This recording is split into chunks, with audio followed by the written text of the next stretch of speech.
All right, so I'm just going to do kind of an intro, a little bit quick kind of history about how we kind of approached the class design from the beginning. And when we started doing the classes for a while, we kind of looked at traditional RPG classes, from pen and paper RPGs or from other computer RPGs. And we also looked at the Warcraft 3 heroes. So we kind of took a combination. We were looking at trying to come up with just a good list of classes, the right number, and we feel like we did a pretty good job.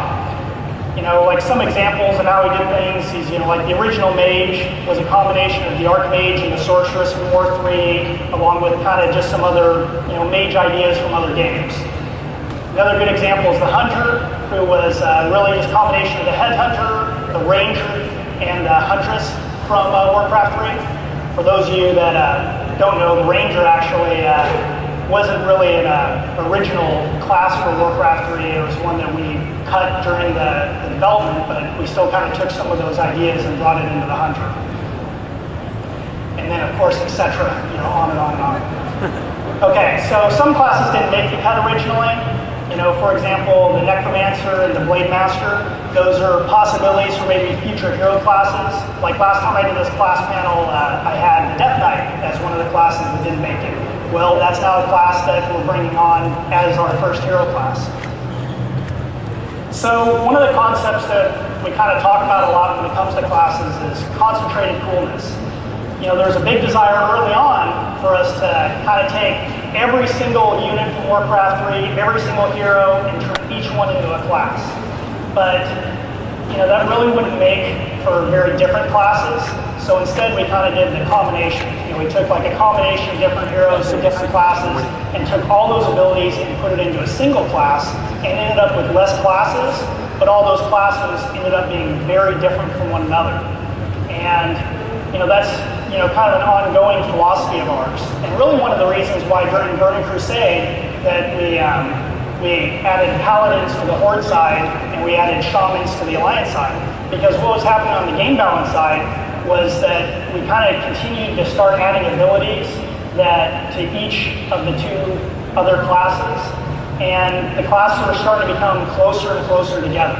So in Burning Crusade, we went ahead and just made the switch, which was unfortunate because it was really kind of cool that the Horde really had at least one class to hate, and we had the Alliance that had another class that they hated. But at the end of the day, we thought the classes being different were more important. Sorry for the brief interruption. Mike Dunn, please contact the info booth. Mike Dunn, please contact the info booth. So, it's also, so like guys mentioned, it's really important for each class unique spells, abilities, and mechanics. And you can see, even when it comes to like the resource system, we really are trying to, even with the Death Knight, do something that's completely new and completely original, something you haven't seen before. And of course, like I was just mentioning, more classes are not always better. We really, one of the ideas that I think Tom's going to talk about a little bit when it came to hero classes was to maybe differentiate, have like the warrior can have 3 hero class choices, or the mage could have 3 hero class choices.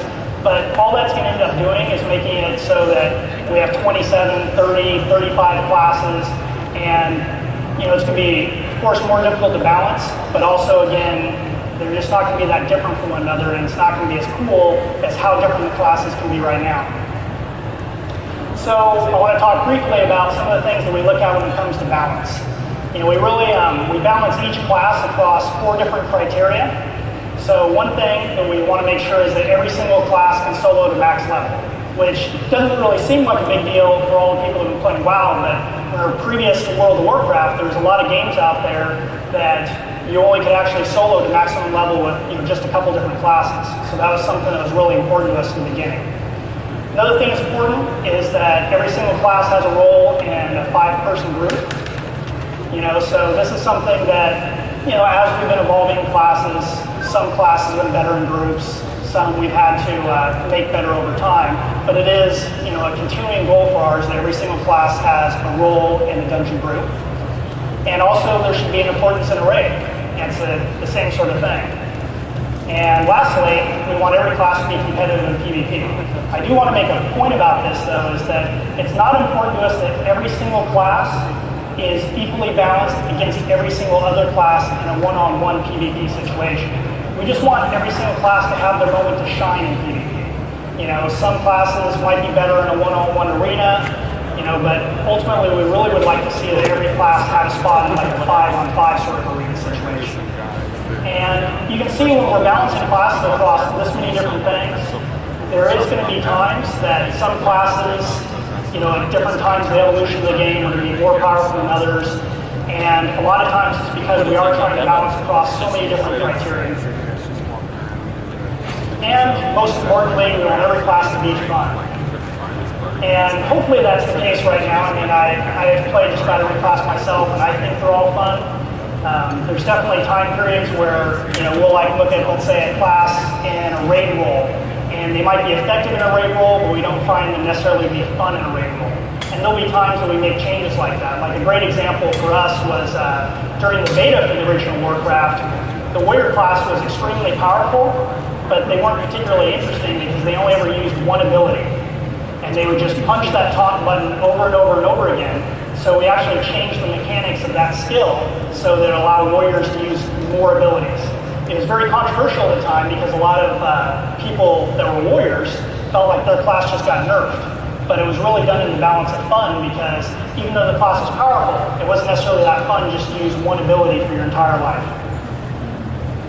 All right, so now I'm going to hand this off to Tom Chilton, who is the lead designer on WoW.